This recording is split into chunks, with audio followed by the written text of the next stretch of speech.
all CEOs, me included, we don't actually know what we're doing. They're all sharks, so all you got to do, though, is know shark behavior. I don't think we've ever talked about this before.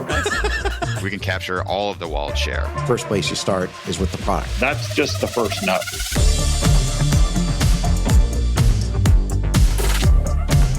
This is the Capital Stack.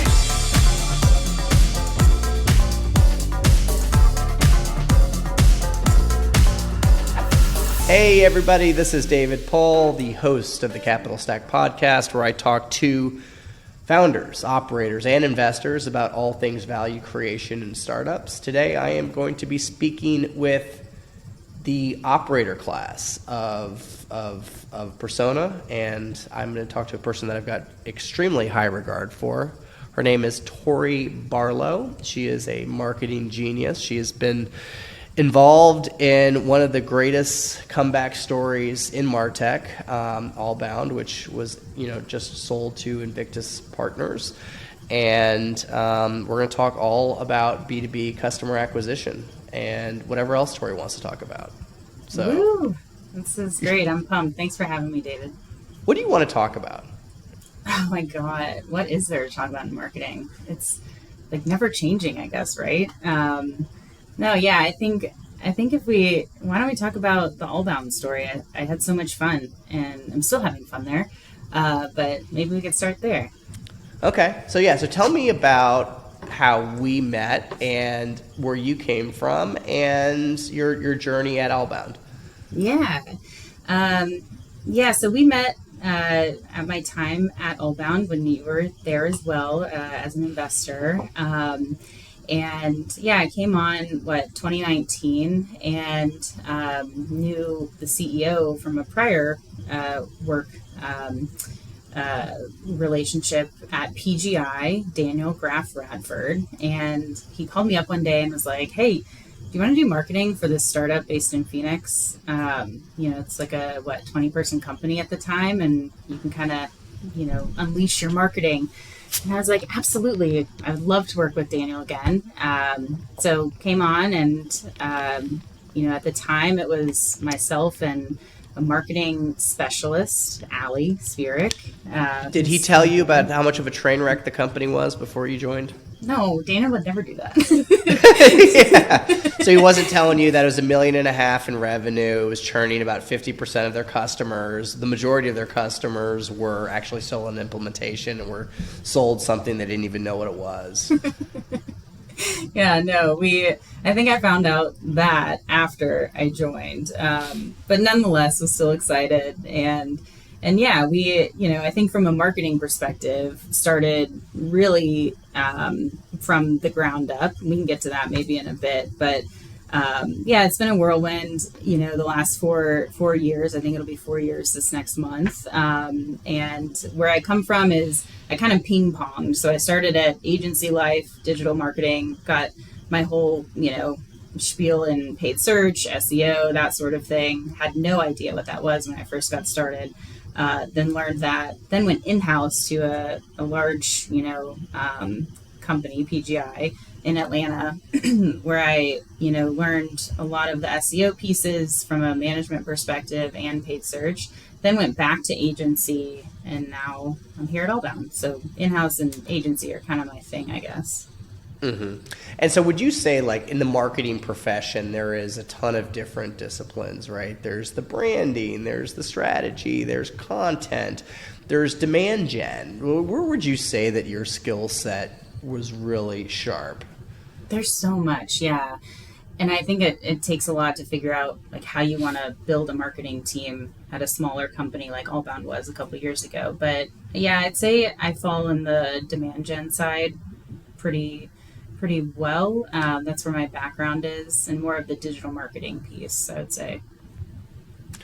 Right. And so you came in to lead a department, right, that essentially didn't have any metrics and nothing to really work off of. And I believe Ali was mostly doing a lot of content generation, right, which was, she was doing a good work with that. So tell me a little bit about what are the stepping stones and the foundations of building a marketing department? Yeah. And how did you do it there, and what did you learn? Yeah. This is my favorite thing to think about and talk about. So when we first came on, I think to your point, we were doing social media, maybe a couple emails were going out. And I'm a huge believer, if you don't have a ton of budget, which we really didn't at the time from a marketing perspective, you got to start with what you can work with and your resources. So I hired one of my former colleagues at my previous agency to help us do some SEO. And SEO is, I think, the best investment you can get started with if you have, a smaller budget. So we were still doing content, but we were optimizing that content in a really technical way so that we can be found on Google. And that was the number one piece for us. The second thing we looked at was paid search. So paid search at the time when I came on was super high level. And what I mean by that is, we sell a partner portal to anyone who manages a partner team. And if you were to search, So double click on that. Tell me about the Allbound platform and kind of what it was doing in the value proposition. Yeah, for sure. So Allbound is essentially a portal for anyone who manages partners. If you have partners, they can log in, read about your company, read about updated content, take onboarding, certifications, and then, register deals. The piece around if you're managing these partners, you understand, the leading and lagging indicators of the successful partners, so you can therefore teach your other partners how to go fish. So it manages that entire partner lifecycle. Cool. Okay. And so, right. So now going back to it, you were saying just keyword identification. Yeah, exactly. Keyword identification. So when we looked at the paid search account, which we weren't spending a ton, but if you have extra bucks, first get a lay of the land of what you're doing on SEO and your content, optimize that, and then play around a bit in paid search. So on Google is where we tend to see a good bang for our buck. But bid on keywords that, could potentially see a good ROI and are maybe more what we call bottom of funnel. So we were bidding on words, David, like, how to set up a partner program. Obviously, we don't sell that, so we don't want to pay for that term. We want to sell for or show up for terms like software, PRM software, partner portal software. So building that function out of what is your low-hanging fruit and how do you really optimize that and pump more money into that is where we started. Everything else, I think, is second. If you were to talk to other marketers, I think everyone out there might have a different strategy on where to start. And I think that's the beauty of marketing. But for us, what worked really well is like what data is actually proving ROI, and then let's do more of that. We then were able to figure out, all right, this is how much an MQL costs. This is how much an opportunity costs. Where did we get that from? And then do we need more resources to build that out? So my second hire was a marketing specialist, Lauren, who really helped us produce even more content. Because we figured out, hey, we're kind of getting to be the thought leaders here slowly, but surely. So why don't we pump more money into content? And that helped us kind of catapult into the thought leader of the space and winning begets winning, essentially, with what we were seeing work. Cool.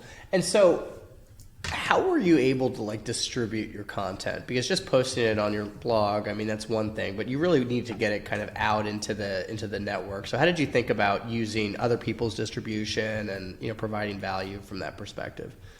This is where it got so interesting. So yeah, you're right. We had a really small audience at the time and we could email people all day and that wouldn't do us any good. So we made a lot of friends, and the way we did that was first, I had no idea at the time, who was a thought leader in our space except for some of the analysts that we knew of. So made friends with them, first of all, and that also benefits you because you're letting them know about the product, what you're thinking about, Daniel's vision at the time. And so you get to be friends with them. Then they tell you who else in the space is a thought leader. And so we have a huge Excel spreadsheet of all of these thought leaders that we've found. And by the way, they're all living on LinkedIn. So all you need to do is go on LinkedIn, comment or make friends, connect, and genuinely ask them to be a part of your content, genuinely ask them like you did, today to come on your podcast, and that's how they organically get to know you and tell their friends about you. That was kind of our strategy in the beginning. Cool. And so then you just kind of, accelerated your learning while also producing the content. Yeah. Like, I think we found those pockets of where's our ICP living. Like, it's all about community marketing is my thing right now. Like, we could produce content all day, every day, but like, who is it getting in front of? No one, unless we are in the community. So we found these really good Slack groups, kind of like Pavilion, but for partner leaders. And so we're friends with those folks who man that Slack group. We also, I'm sure you, and that just happened through discovery, right? Talking, getting on the phone. There's no cheat code for that. There's no cheat code. It's almost like we had to be sales reps for our brand. And like, that's so scary and daunting. Like, marketers are definitely not salespeople at the end of the day, but you have to, like, doing the podcast. We also have a podcast, and I run that. And I promise you, like, that is such a good way to learn where your ICP lives and also what your ICP wants, So starting a thoughtful content avenue was game changing for us. And then that like ripple effects into meeting all these other people. Yeah. And how did you think about your ICP? Like, what kind of frameworks did you kind of go through to identify like who you were attracting and who you wanted to attract? Yeah. Well, now, since we have a RevOps team, that's so much more data-driven. But back in the day, it was a bit more subjective. We took a look at who our customers were and looked at the firmographic data of our customers, and also a little bit of subjective data from the CSMs and sales reps on who was the influencer or champion within the deal, and B, who's the decision maker. So that piece wasn't as data driven, but it really helped us paint a good picture of who our ICP was. Mm-hmm. Right now, and like in that proverbial like product market fit, right? Like, yeah. Who loves the product, and like how can we replicate that customer? Yeah, and then simultaneously, the CSMs did a really interesting study on who's actually in our software, using our software. And so we kind of mirrored the two data analyses together. But now with a few more dollars, we got a RevOps team, and they use a tool called LinkedIn Sales Insights. And so we injected a lot of firmographic data into Salesforce to then back into like, who really is our ICP based on titles, et cetera, at a grander scale. Yeah. And like, what kind of data set did you need to kind of like really feel good about that? Like how many, what kind of sample size? Yeah, it's a good question. I think we had about 30,000 contacts in our Salesforce. So we just injected the data into our Salesforce. And of course, not all of those are going to be good fits. So we were able to break it out by region. So North America and then EMEA. And it made us feel more confident with now tiering out accounts to AEs, SDRs to go fish. Prior to that, SDRs were just like, crossing their fingers and looking on LinkedIn to see if maybe it's a good fit. And now we're sending them a list to actually work. That's so interesting. So it's like, you kind of start with the product, you see who likes the product, you are trying to replicate that persona, while at the same time parallel processing who's actually like what are the keywords that you really want to identify to your site, right? How do you want to get that traffic? And then, pushing that through and testing, right? And doubling down on what works. So like when did you feel like you had when you were confident enough to start exploring other channels? Like, I'm a big fan of doubling down with what works before doing something different. So how did you think about that? Yeah, it's a great question. I think I had an interesting experience because I came on right before COVID. And so at the end of 2019, I think we got a bigger budget for marketing. We were going to go to all these events for marketing in 2020, and then COVID happened. So we kind of had to dial that back. and really were limited to just the digital aspect with COVID. So we played around a lot with more paid search budget. We played around a lot with exploring on more top of funnel initiatives like LinkedIn, still being pretty targeted to our knowledge at the time. But playing around with bringing folks into the funnel and then nurturing them, which we hadn't really done before. And then the other piece was any third-party activity. So we really tried to beef up our, G2 at the time, Trust Radius, and we were number one, and we focused a lot of our initiatives there and realized that you just don't really start anymore with typing in a keyword on Google, clicking it, and then requesting a demo. Buyers are now looking on review sites, they're talking to friends, they're talking to their communities. And so we tried to sprinkle ourselves within other platforms. Some of them were paid, some of them were free, but we spent resources and dollars there. Gotcha. And so, Allbound was able to scale. And like most B2B software companies, there's just a ton of capital going into B2B SaaS, and there's a lot of money going into B2B SaaS tools, marketing enablement, sales enablement. I mean, how many tools do you guys use in your stack? Our marketing stack is probably, I want to say 12 to 15 just for marketing. So yeah, it's a big industry for sure. It's a huge industry. And with that comes just so much noise in any kind of sales motion, B2B sales motion. So I just partnered with a guy. I just closed a deal, and I partnered with somebody who really kind of focuses on partner-led growth, specifically within the B2B context. And I always was never a huge fan of partners for early stage companies, just because the path to revenue was a lot harder. You kind of lose control. They all sound good in the beginning, but you really don't know what they're doing until the very end. Early stage companies don't really have their shit together, right? In order to run a partner program. But when he explained to me the fact that it's more of a necessity than anything, because how many LinkedIn messages do you get? I mean, it's unbelievable. So, and emails, it's too much noise. You have to have a reliable intro in your ecosystem in order to get past all of that. So how are you seeing that in the market today? Yeah, it's so interesting. I think I'll answer that in two angles. The first angle is for our customers specifically. I think there's definitely room to start a partner program depending on the product and depending on the types of partners you're really engaging with.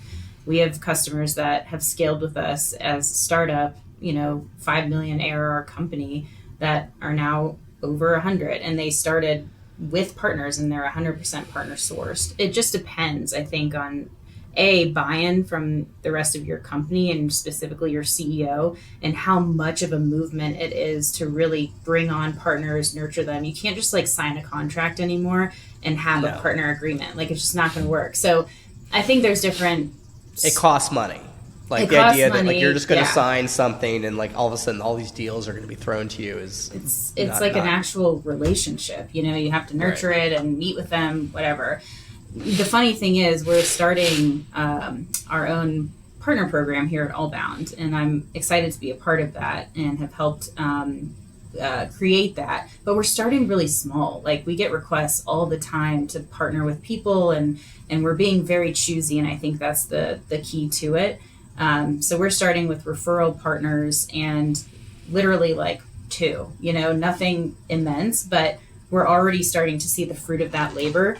And the way that we're going about it is we're doing something called account mapping, using a tool called Reveal, where you're able to reveal both of your CRM, customer and prospect data, in a very like privacy friendly way, but it can tell you like who you can co-sell, who you should co-sell with, who to go after, and like you create this strategy even before having to think of a strategy. So that's where we've started. I love that. What a great product. Yeah, I recommend it for anyone. Yeah. So how do you know and how do you identify a good partner?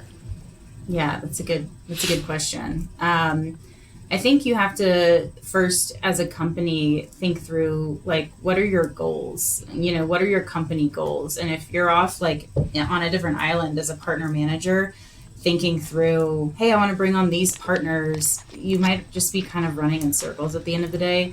You really have to figure out what are your company goals and then what are the goals to bring on partners. You could do a tech partnership, you could do a referral partnership, but like, is that aligned with the company goal? It might not be. So I think you first have to identify that. And then when you look for partners, the thing that we always see as a key measure of success is, do you have the same story? Do you have the same values and the same vision as that partner? Because guess what? At the end of the day, you're going to go to market with them and you're going to, you know, share content with them. Like, you better be aligned with your message. Otherwise, it could fall flat. Yeah, and so like what are the conversations that need to happen like when you're you know distilling that? I mean, whose job is it to lay out the communication cycle and the communication motion and the meetings and stuff? Like, what are the frameworks and how do you think about that? Yeah, I think it takes two to tango. I think what I've learned is you got to give before you get. So give more. But I think if you want this to work, you have to put in the effort. And so that's what we're kind of doing over at, you know, Allbound, and where we've seen our customers really thrive is like, you have to really set the stage with a lot of standards and high expectations. So we meet every other week with our partners. We think through ownership items, who's going to own what. How do you get in front of the right people at either company? So for us, how does our partner meet with our CS and sales team to introduce products or services to prospects? What does that look like? It's really like all woven into the entire organization, but you got to do your work and you can't just have it rely on the partner. Now, if you have more than one partner or several hundred, then you have to prioritize who you're going to invest time in and how you're going to really, you know, think through effort and content that you create, that sort of thing. But that, I think, comes down further in the line. Cool. And so what are you excited about in the next 90 days, year in the B2B landscape? Yeah. Personally, I'm pumped that we're all getting back into events. I think, speaking from the Allbound side, like, we've found a few good events that we're really excited about. I think event marketing is, to your point earlier, like, that's a whole nother conversation, and there's so much you could do with event marketing. But what's worked for us and starting small is finding those pockets where our ICP is 100% there. So, you know, not these large trade shows, not these large events, but like more intimate 400 to 500 people that are our exact sweet spot of titles, ICP that we want. So we're getting back into the swing of things there, and we're strategically like using our tiered account list to invite people to go to those events. So we have conversations and really getting back out there. That's one thing I'm excited for. And then the other piece is just that community marketing I mentioned earlier. Like, I'm so excited to actually talk to folks on LinkedIn, engage with them, and have true conversations. Like, it is truly a game changer when you break that wall, and it's scary. Like, it's not really who I am, but I love just talking to these people and learning from them. So those are two things that stand out that I'm super pumped about for the year. Let's get it. That's awesome. That's awesome. Tori, a couple canned questions for you. What is your favorite book? Yeah, is it a business book or any book? Whatever you want. Okay. My favorite book as of now is Stephen King's The Outsider. I don't know. It's one of his newer ones. Yeah, he did not him, but there was a HBO show with Jason Bateman based on it. So if If you haven't seen it, check it Oh, out. I like it. And what about business book? Business book would be... Marketing book. Yeah. Oh, well, I feel like this kind of applies to marketing, but it's How to Make Friends and Influence People by Dale Carnegie. I feel like that's like very... Good one. Yeah. Timeless. Yeah. Yep. Classic. So what is the best piece of business advice you've ever received? The best piece of business advice, there's a lot, but the top one that stands out is don't take anything personally in business. All right. Hard to do. Yes. Really hard. Thank you so much for coming, Tori. We drop an episode every Tuesday on all your favorite platforms, YouTube, Spotify, and Apple. If you like it, please subscribe, tell a friend, cancel me, do whatever. And we'll see you next week. Bye-bye.